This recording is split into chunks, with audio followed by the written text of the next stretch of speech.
UDFന്റെ പുതുയുഗയാത്രയുടെ പ്രചരണത്തിനായി കോതമംഗലം നിയോജക മണ്ഡലത്തിൽ നടത്തുന്ന ജാഥയ്ക്ക് കേരള കോൺഗ്രസ് നേതാവ് ഷിബു തെക്കുംപുറം നേതൃത്വം നൽകും. UDF യോഗത്തിലാണ് അദ്ദേഹത്തെ ക്യാപ്റ്റനായി തെരഞ്ഞെടുത്തത്. തെരഞ്ഞെടുപ്പ് ഒരുക്കത്തിന്റെ ഭാഗമായാണ് പുതുയുഗയാത്രയും പ്രചരണയാത്രയും നടത്തുന്നത്.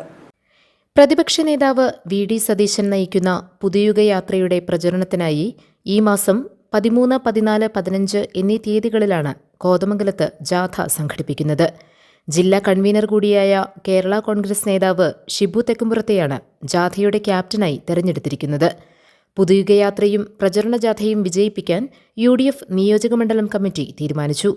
നേതാക്കളായ KP Babu, Shameer Panakkal, AG George, Babu Elias, Abu Moideen, Ibrahim Kavala, PM Zacharia, AT Paulose, Antony Palakkuzhi, advocate Mathew Joseph തുടങ്ങിയവർ പ്രസംഗിച്ചു.